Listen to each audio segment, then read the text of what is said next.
Okay, so I've been challenged with two things. One, do this presentation in English. It is pretty stressful. And the second, to so be merciful. And the second thing is to do this as fast as I can, so you can eat lunch and we can finish the conference on time. Okay, so with no further delay, there are two reasons why I started to draw and use pencil and papers, and those are two guys, Torgal and Batman, of course. And this all started with them. Yeah, I wanted to draw stuff like this. Unfortunately, I really can't draw, and I'm not a serious illustrator and nothing like this. So think about it when I say to you that you can also draw, and it is possible, and it is perfectly doable, because I cannot draw, really. But I do some stuff during my everyday work. I try to think on a paper, to put thoughts on a paper, to put flows and some ideas on the paper before they go to Axure, Sketch, Photoshop, or any other program. And they give a great possibility to evaluate what you are thinking of and how can you present it. And this is really great. I also do some additional stuff like drawing storyboards when nobody has time in company. And doing sketch notes. Those are from 2010 from Polish EA Summit, and they are really great. I advise you to do that. Nobody does that. Almost nobody does that this year. I can see that. I haven't done that this year also, but I'm somehow explained because I am a speaker here. I'm really nervous. So I also draw drawings of a sheep.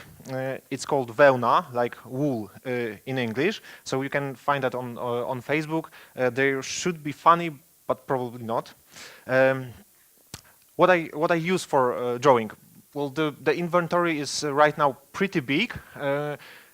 I won't tell you what are the best tools to do that, because you have to find it yourself. One advice is to go to not to buy stuff in supermarkets like the HB pencils or pens.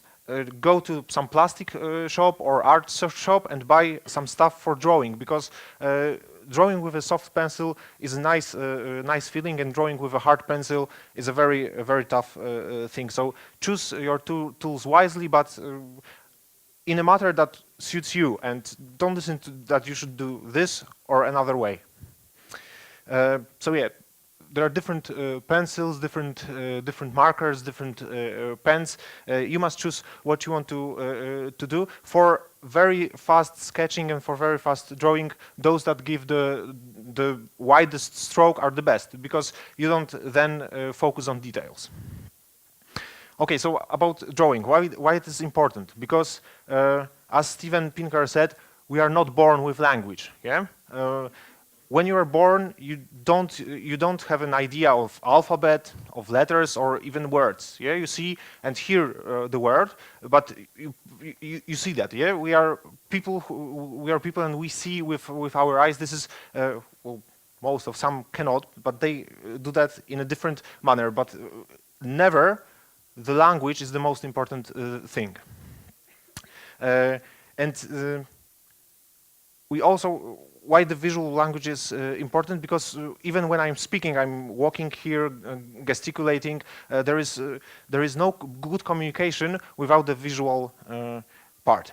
And we do that from thousands of years. This is drawings in a cave. It is probably more endurable than paper, because that is a lie that paper endures all. It doesn't endure fire, water, and stuff like this. Cave do, but probably it is less mobile in terms of taking it to different places or going to clients. So yeah, it is hard, and also most caves are dark. So don't go there to do your sketches. Use paper. What is more, if you think about children, children draw a lot, and they are not afraid of that, and they can actually draw a pretty nice pictures. Although this one is pretty scary. Especially if you look at the eyes of those people and the big hands of an angel. And this is a drawing from my wife's kindergarten, kids that go to kindergarten my wife works for. And quarterly we do some gazette for the kindergarten, and children draw some pictures, and we put it into the gazette, and they are really good at illustrating the main topics of the gazette or the main events about the season of the year. So if children are not afraid, you shouldn't be neither. Okay, so the visual support, we need that. As I said, we gesticulate, we think better when we do stuff, and only words is not enough. And one common misconception, I think, is that drawing is an art. Actually, it's more of a science, especially if you look at stuff from, for example, Andrew Loomis. This is a very good American illustrator who does some books about drawing. And if you look at those things, this is actually like a mathematics. It's like doing a science, yeah? The perspective, the proportion, how things are arranged on a picture. This is something that has to be taught, and you have to think about developing the skills of actually not having to draw those lines, but just show it in your mind, so the picture is nice. Of course, it is like a high level of drawing, and those who are the best illustrators and best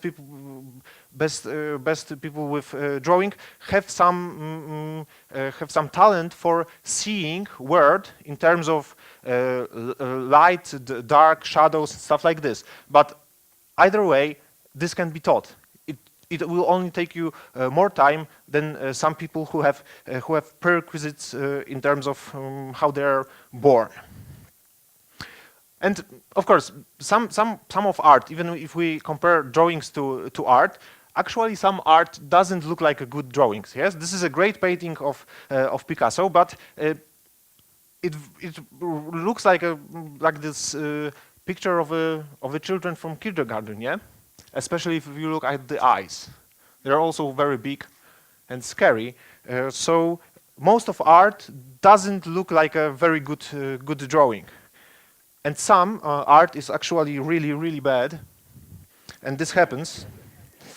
So you shouldn't be, if they can do that, then you can draw a bad drawings at start, but you will get better. Okay, and with now more to some details about how to do that actually. Like with most disciplines, drawing is also about an attitude, like thinking, okay, I can do that, and about our body, because this is our ultimate tool. And if you look at some driving instruction videos, the first thing that all the lessons start with is your position behind the wheel. Yeah, this is the most important part of driving. If you sit not good behind the wheel, you cannot control your car well. And the same thing is for drawing. And because we've been taught to write, and because we haven't been taught to think on a paper and to draw throughout all the education system, we somehow focused on writing. And this is really bad, because the grip for writing is different than the grip for drawing. If you see the grip for writing, you can make small details, but on a very narrow space of a paper. If you change your grip, so your wrist is comfortable, and you can make better strokes, and you can make better shading, then the drawing starts to be more and more easy, and you are not fatigued with drawing. So the grip is, I believe, one of the most important things, especially when you are starting, because you try to draw as you've been writing for all those years. Is that looped already? I think so. Okay, and more. Everything can be drawn with a few basic shapes. And Adrian Frutiger, one of the best typographers, studied how we communicate in terms of visual language, and how we got from those paintings in caves to the letter forms and typography that we have today. And he identified that actually there are 5 basic shapes that combined together can give very complex drawings. And those are those shapes. You can do that.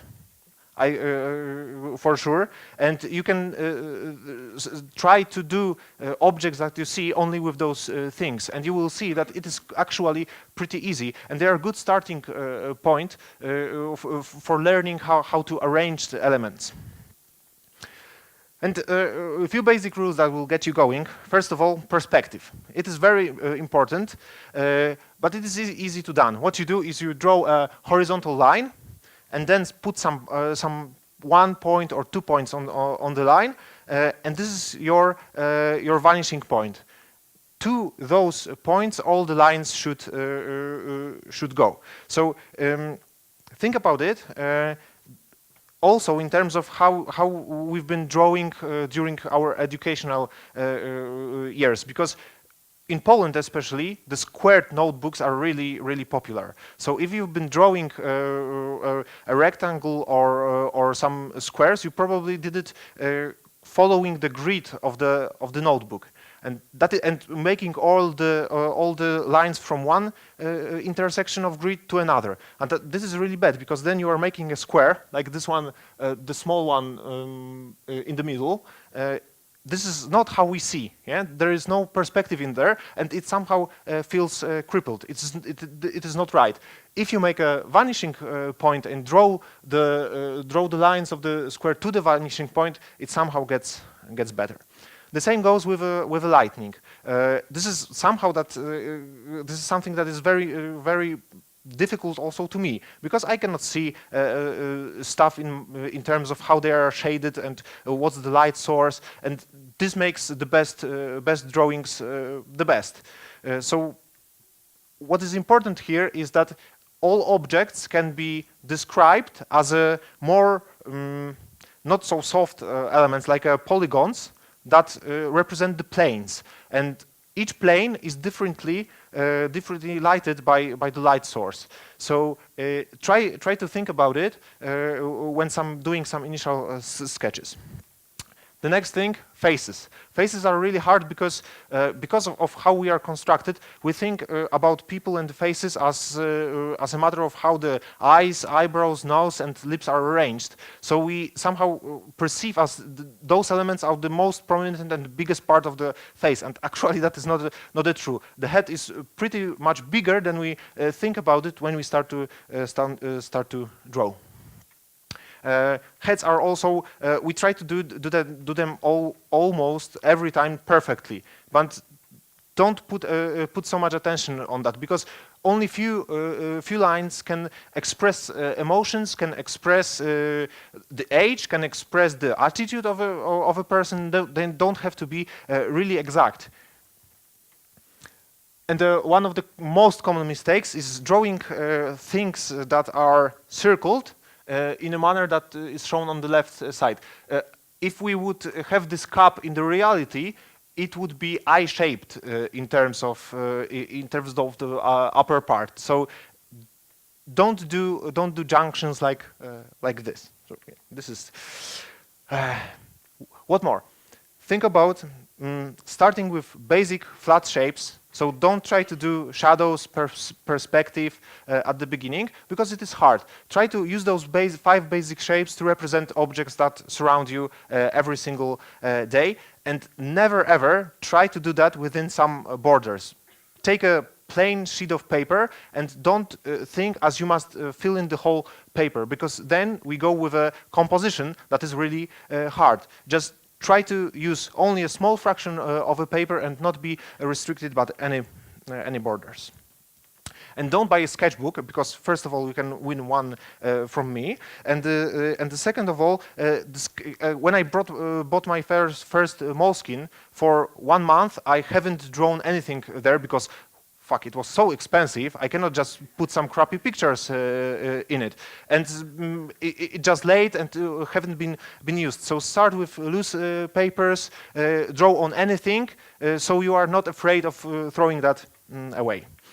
If you want to go more digital, don't go to Photoshop, don't go to Pixelmator or any more photo or drawing app. Use a Sketch or Inkscape, a vector-based stuff, because there the basic shapes are the ones that are used to make everything. If you, for example, go to SketchUp tutorials, you will see that all icons that are really great and really state-of-the-art are done from simple shapes, and the intersection between shapes, the differences between shapes, the subtraction, and stuff like this. And the vector-based drawings are great because they allow you to make small, detailed changes within the paths, and this is not that you can do when you draw something by hand, then you must erase it. If you draw something with a vector, with a path, you can change it easily. Okay, and remember, think on a paper, because this will make your iterations faster. You can throw away things faster. You can communicate better within the team. Even 3 squares put on a paper communicate a layout or basic concepts of a website or whatsoever better than talking about it. Just think about it. What you have to, how many words you have to use to describe a tree that has leaves, a big corona, or how is it called in English? It is really hard. Yeah, it takes a few words, but you can draw that in a few simple shapes: two lines and one circle. And if you do workshops with clients, which you should, always try to think during the workshops or the meetings, think about some task you can give them that requires drawing. And this is very, very important, because first of all, this relaxes people on workshops. This gives pretty well outcomes. Those are drawings from my clients. And this allows them to think more about what you do. Yeah? If they have a set of things to include on a website, and you tell them to put it on as a simple sketch, usually they find the problems with arranging elements, and they find the obstacles that must be overcome with a thinking process. And this gives them also the ability to think that you are not doing the simple stuff, even putting rectangles together. This is a complex stuff, and this can be shown to them by making them to do that stuff. And what is nice, when people, I always give sheets to the client, the sheets, not the shit. I ask them to do the task, and then I ask them to tell about their drawings. And this gives a lot of great insights that doesn't go with the specification and stuff that they tell about. So clients should draw. Some of them even draw laptops when they are drawing websites. It's pretty nice. And best of all, constraints of a paper show others what we do. This is what I said, yeah? Then they're somehow designers. They have to put on a constraints of a paper, and the elements they have to use, the narrow space they have to think what is the most important, what is not. And this is something that helps to sell your designs, and this is what ensures them that you are actually thinking what you are doing. Start your next design with a paper and a pencil. I encourage you to do that, and of course, don't hesitate to do some sketch notes. I have 2 Moleskines to give you. If you want, I will do that on the 5 minutes of something. Just send me links to your published sketch notes. It doesn't have to be the whole talk. Only one picture. You can do that on the last talk even. Just do that, because that is the most important thing to start. And thank you very much. I made it. Yeah, so that was awesome. Questions? Any questions? But only by drawings, you know. Okay, I want to ask you how, for example, your drawings improved your work, like real example from life. Real example? Where, okay, probably I won't come up with a case study right now, but it improves that in a way that when I start to think about some basic ideas for the interface, especially if it is not some common concept for the interface. While doing very fast sketches of how to arrange elements, I can come up with some additional questions and additional problems that I will probably find during doing more high-level prototypes in Axure or whatsoever. So drawing supports thinking about project, even if you are doing simple doodles like squares, circles, or rectangles. It really helps. And in terms of clients, this is the thing. Recently I had a workshops, and when one of the clients showed the stuff, she been describing what she's drawn, and she's been saying like, yeah, here I have this, here I have this, but you know what? I think that this website have to work really fast, because right now we have a crappy website that is very slow, so it should load very fast, and it haven't come up earlier. Yeah, so the drawing allowed her to think about what she's actually doing on an everyday basis, and for her the speed of a website was something that was so important, and clients cannot articulate that without a help or deeper thinking about it.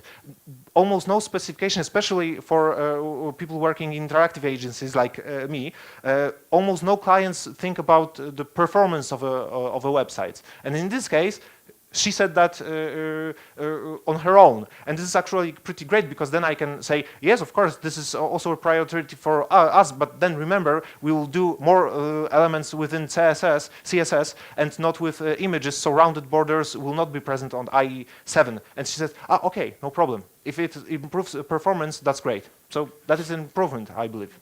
I want to ask you how you encourage your clients to draw, because I think that some people, they are so modest, and they think they don't know how to draw, and how you do this, you know? First of all, I don't try to say them that the drawings has to be in the. I don't say that have to actually draw a picture. I tell them to draw it in a matter of sketching. So some people, especially those who are more less visual thinkers, do diagrams using arrows and texts, and they don't do any pictograms or any drawings itself. But either way, this is some kind of a diagram or a flow. So here the sketching or drawing means also putting some only basic visual form of the things. And this is actually pretty simple. You just give papers to them and say, now we will all draw. Don't be afraid. I won't judge you by your drawings. We all can draw. This will be a great input for the project. We all have to do that. Then you will have to have a time to speak about what you've drawn. And I never ever had a single person who said, no, I'm not doing this. So it is easy. You just have to ask them and assure them that it is not something that, first of all, will go to final designs, and second of all, and will be judged by anyone. Yeah. I don't know if you were last year, but I have maybe not as perfect presentation because I cannot draw, but I was talking about visual thinking. And have you remembered the eggs I was painting by myself? So even I can draw, but I have this one slide with these 3 types of drawers, and not everybody just are able to start drawing at the meeting. Sometimes some people just need another people to start drawing, and then when they see the drawing, they just started to think and draw another things at this drawing. So in my experience, it's not always the good idea to force everyone. Just think maybe he has not such courage, so you can start to draw and then encourage him to continue. Yeah. I usually see that when there are a couple of people, some go straight away to drawing, and there are some people who just sit for a while, but after a few seconds or a few minutes, after what they have been thinking about it, they start to put ideas on the paper also, because I never tell them to actually draw. I try to point that they have to put their ideas on a paper. So even if it is in a form of simple sentences joined somehow or not, it is still a good exercise. I have a question. I saw some designs at your slides. They were very complex, and you put a lot of effort in it.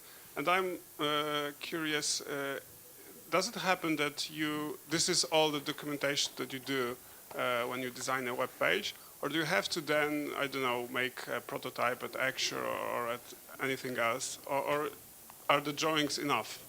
I would say it depends on a project. For sure, I had some projects that doesn't required doing the actual prototypes. They are more internal for the internal communication. But yeah, for clients, showing only drawings is hard. I find Axure the tool that joins the speed of prototyping and allows more complex features to be included in a short time, and interactive agency. This is a big pro. So yeah, I usually end up with Axure. But even if before going to Axure, I draw 4 squares in a notebook or on a paper, this allows me to set the basic problems that I will find doing the same thing in Axure. And making a square with a hand is less time consuming than doing square on an Axure, even if it takes only a few seconds. Yeah, so I end up, for clients' work, or on most cases, I end up with a prototype. Yep, done with some tool. But Yeah. drawing are also great for showing some interactions that may happen, because showing the flow, for example, of how the elements will respond on drag and drop or clicking on Axure is quite complex. You can show that on a drawing pretty fast. Even if you want to show that to Flash developer who will do the video mockup as Josh yesterday saw. So we do that sometimes also.